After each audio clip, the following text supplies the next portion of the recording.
According to the National Bureau of Statistics, the country's GDP rose by 4.23% in the second quarter of 2025, an improvement on both last year's figures and the first quarter of this year. Now, the report credits the rebound in oil production, continued strength in non-oil sector, and the recent rebasing of GDP as key drivers in total. Now, the economy was valued at 100.73 trillion naira for the quarter compared to 84.48 trillion naira in the same period last year. For many, these numbers represent more than statistics. They reflect a gradual recovery and the potential for new opportunities. Joining us for this conversation is CEO Center for Promotion of Private Enterprise, Mr. Muda Yusuf. Good morning, Mr. Muda. How are you doing? Thank you very much. Good morning. Good morning. It's a pleasure to have you on the show. We're very excited. We hear that you're going to clear all doubts today with the conversations we're going to be having. So thank you very much for joining us. But we'll go straight into it. We've been talking about the GDP and, we talk about it a whole lot. But at the end of the day, a lot of Nigerians are saying that we keep speaking, but it doesn't reflect in their pockets. I just want you to tell me, at what point do we get to speak about this and really see it happening, really see it affecting us when it comes to transportation and all of that? So I just want us to go straight, take the bull by the horn and speak on the fact that we keep talking about, oh, yes, it's going well. The economy is stable now. And now we're looking for the economy to grow, talking about the GDP. When does this start reflecting for the local people? Well, I think it's already beginning to reflect gradually because GDP performance is a reflection of economic activities. And when you look at, the data that we have, several sectors of the economy are recovering. If you talk to businesses across practically all sectors, I'm sure they will tell you that the situation today is far better than what it was last year. All the uncertainties that we had last year, all the unpredictability and all of that we had last year, even with respect to prices, the situation this year, as we speak, is not as bad as it was last year. Even with respect to prices, as I speak to you, some prices are already dropping. The cost of a bag of rice last year is not the same thing as the cost of a bag this year. And that is true across quite a number of even food items.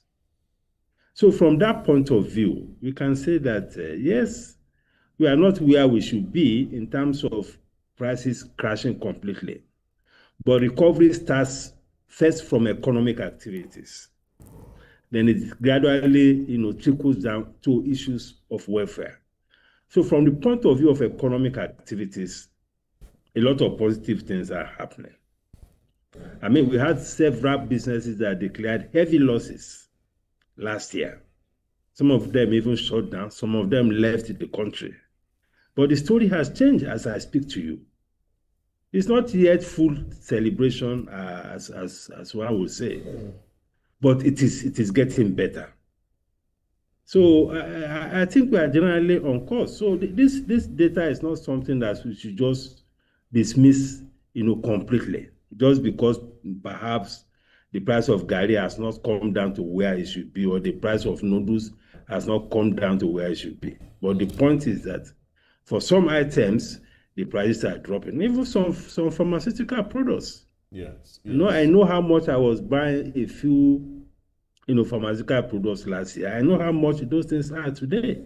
Yes. And for those who are also familiar with market dynamics, I mean, there are changes. Some of them are coming down, but it may not be as drastic as what we wish, but certainly things are pointing in a positive direction. All right. A lot of Nigerians keep hearing about GDP, and I tell you, a good percentage of Nigerians do not even know the meaning of GDP. This is an opportunity for us to educate Nigerians about the GDP and so on. So what sectors currently contribute the most to Nigeria's GDP growth, and how sustainable are these contributions in the long term? Well, GDP, in a layman's language, is the totality of the output in an economy. we have from the NBS data, we have about 46 sectors that are being reported on. All these sectors, whether they're in services, whether they're in agriculture, whether they're in manufacturing, they are contributing one thing or the other. It is the totality of the things that they are doing in terms of economic activities that we regard as GDP. And when the economic activities are improving, it reflects in an improvement in GDP. When economic activities are declining, it also reflects negatively on the GDP. So that is what the GDP means. And what these figures is telling us is that quite a number of sectors are now doing better than what they were doing, the way they were doing before, relative to the first quarter of this year and relative to what we had last year. You know, can we identify those sectors? Contribution to GDP. Hello? Can we identify those sectors that are doing much better, that are directly responsible for the recent growth in GDP? No, the first major one that was highlighted by the Nigeria National Bureau of Statistics is the oil and gas sector. Okay. The oil and gas sector in Q1, the growth was 1.86. In Q2, the growth was over 20%. That's a significant improvement. Okay. And that shows that a lot of positive things are happening in the oil and gas sector. Yes, the sector may not be employing so many people, but the sector is very strategic and very critical for our foreign exchange. You can see what is happening to our reserves. I mean, the CBN reported yesterday that reserves, I think, is about 43 billion US dollars. And it is the reserve that you use to support your currency.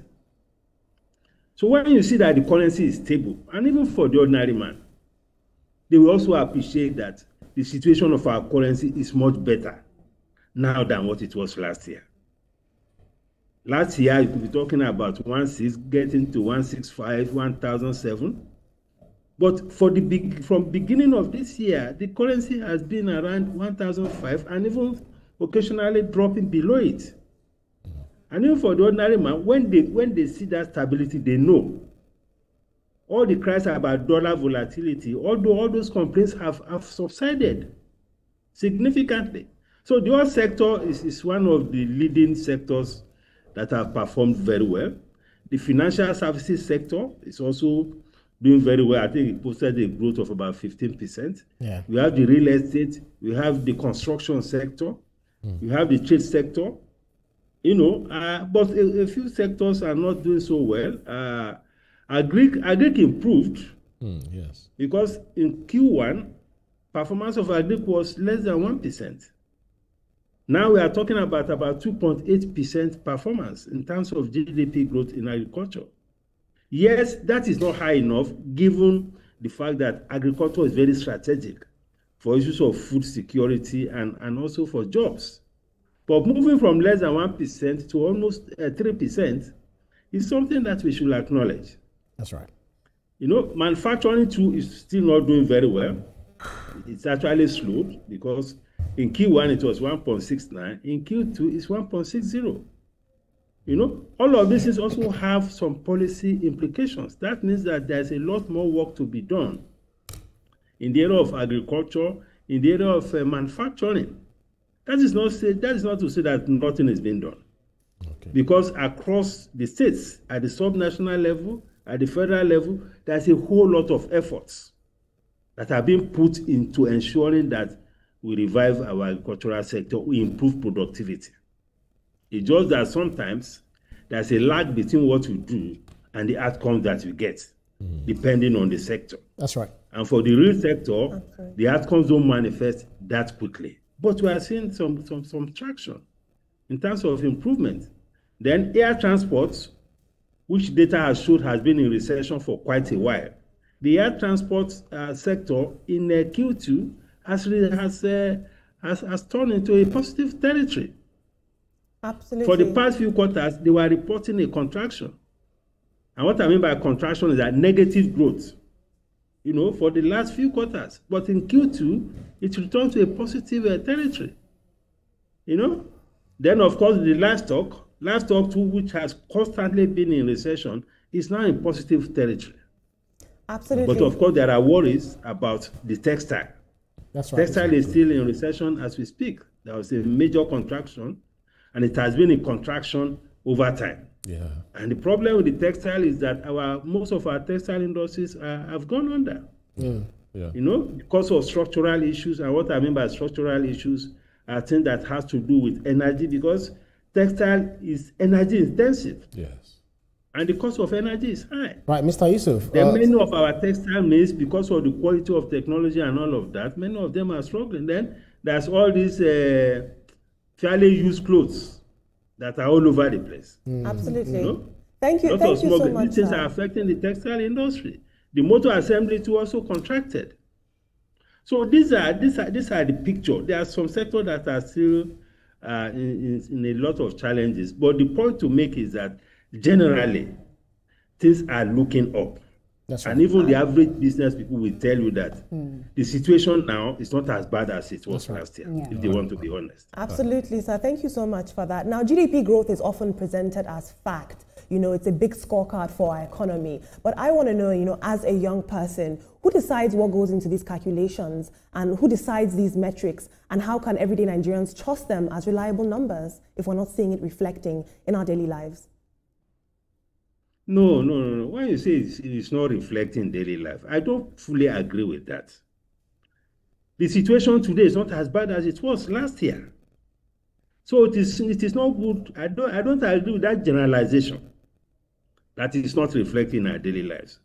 If people who are in business are recording more business activities now than what it was last year, I mean, it's reflecting somewhat.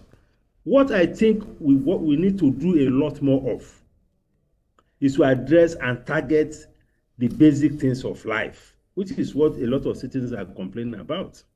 And this will require some targeted specific policies across all our policy levers. I'm talking of things like food, transportation, things like pharmaceuticals, cooking gas, and all of that. Of course, there can be specific policies to target those things, because what we are discussing generally is more at a macro level. But when it comes to basic things of life, a lot more needs to be done, both by the federal government, the state governments, and the local governments, because we also need to be conscious of the fact that all these levels of government need to bring something to the table as far as these things are concerned. Yeah. But what I'm saying is that these things are gradual. And in terms of the sectors, I've told you, the National Bureau of Statistics have 46 sectors, which covers practically all sectors of the economy. And when we did the rebasing, I mean, there was some adjustment as to which sectors are more critical, which new sectors have come in and so on. Like the entertainment and creative sector, those sectors have come up. Of course. Mr. Muda. More than what they were before. Yeah. I love how passionate you are about this. We'll come to you shortly. Let's just go on this quick commercial break and we'll be back shortly.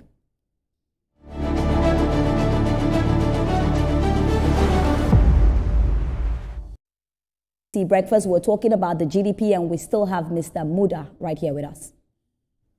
Right. Dr. Yusuf, it's good that we're celebrating. You're actually urging us to celebrate our little gains, regardless of circumstances that we find ourselves. But so now that we're expanding to 4.23% and the nominal rising above, the nominal size actually rising above 100 trillion naira. So government officials are already telling us that, yeah, we'll still have more to borrow.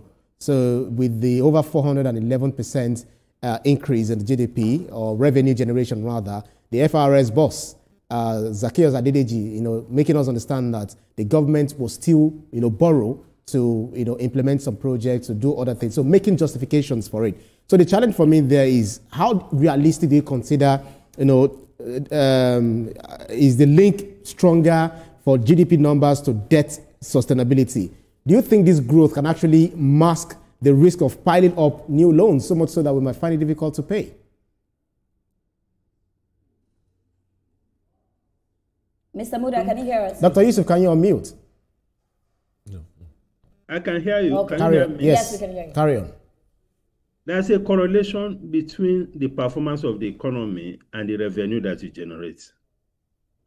If you look at the numbers, you will see that there's an improvement in government revenue, both in nominal terms and also in real terms. You know, but I admit that by the time you discount all those revenues for inflation, exchange rate depreciation, they may not be as high as they look. But there's an improvement. And that improvement is a reflection of the fact that economic activities are also improving, because you generate your revenue from economic activities. So there is a positive correlation there. Now, annually, you have a spending plan. You have a revenue plan. You have a plan of how you are going to finance your budget. And traditionally, and this happens across the world, you have sources funding sources that will come from your revenue. You have your sources that will come from borrowing. That is set out right from the beginning, even right from the medium-term expenditure framework. These things are spelled out. The fact that you borrow to finance some project does not mean that you have serious challenges with your economy. Even the largest economy generally, the largest economy globally, they are also in debt. I mean, look at the US economy. They are talking of trillions of dollars in debt. The same thing with all the leading economies, China, Japan, Germany, all of them. You know, so what is important as far as this debt issue is concerned is the sustainability of the debt. I mean, check out any company.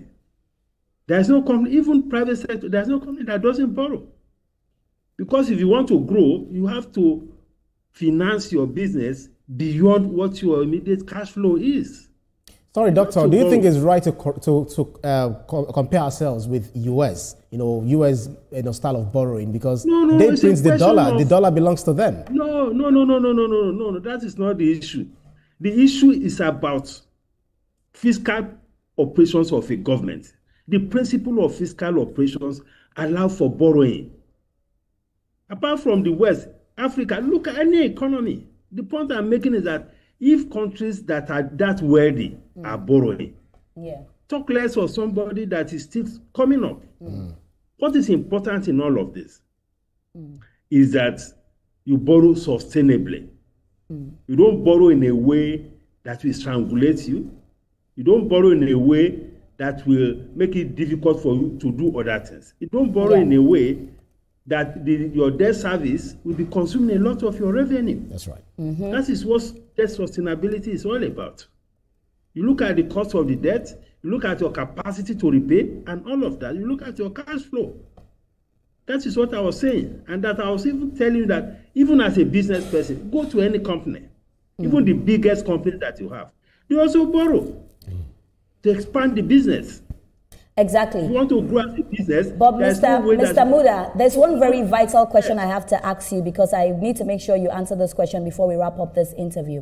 Now, you've said a lot of things. You said it's not a problem to borrow as long as you can pay back. A lot of businesses need to borrow as well. But then again, we spoke about the price. You said rice, which is true. The bag of rice, the way it was last year is not the way it was this year. We see some significant change. Of course, we want more. And then you spoke about air prices as well. Mr. Muda, I tell you, it's still expensive to travel. If I'm buying a ticket to go to Abuja and come back, I'm spending more than 400,000 naira. It's still costly than what it used to be before. But I want to ask you this vital question. At what point do we get it to a very low place that all Nigerians will be able to afford it? Because I tell you, most Nigerians cannot even afford to buy a flight ticket to Abuja and back. When do we get to that point that we now see the bag of rice very, very low? We're not saying that, you know, it has not come down a bit. Of course it has come down. When I go to the market now, I don't buy it as expensive as I used to buy it last year. But when do we get to that point, that final point for us?